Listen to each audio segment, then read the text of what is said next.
Magandang araw sa inyong lahat. Ako nga po pala si Binibining Nuaima T. Abi. Narito ako upang ipresenta ang kagamitang panturo ko. Ito ay ang conventional at non-conventional. Sa bahagi ito ng paglalahad.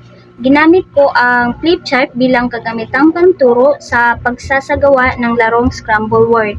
So, hinati ko ang klase sa 4 na grupo at bawat grupo ay binigyan ng hanay ng mga salita na may kinalaman sa elemento ng maikling kwento. Ito ay ang tauhan, tagpuan, banghay, tema at aral. Sa flip chart, ang larong inilagay ko ay ang scramble word.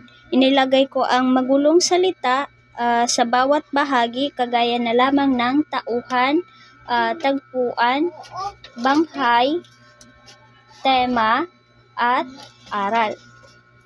So, ang mga mag-aaral naman ang aayos o bubuo ng tamang salita at ipapaliwanag nila ito kung paano ito nauugnay sa kwento na ang ama.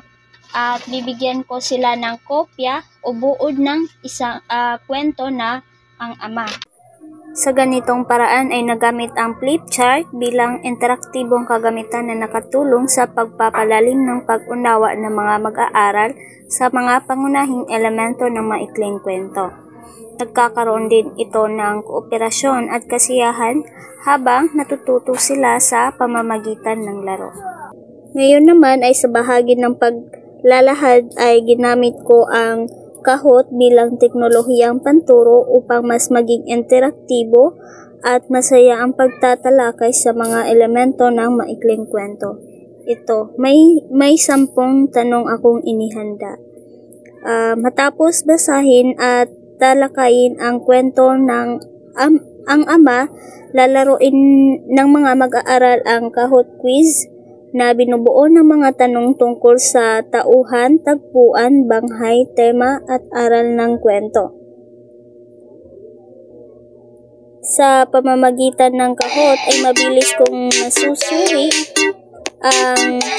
kung gaano kalalim ang pag-unawa ng mga mag-aaral habang sila ay nakikilahok at nakikipagpaligsahan sa pagsagot. Nakatulong ito upang mapanatili ang interes at motibasyon ng mga mag-aaral habang natututo.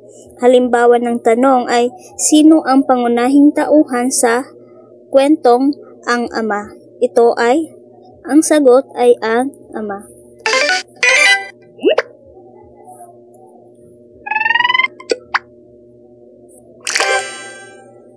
Yun lamang po, maraming salamat.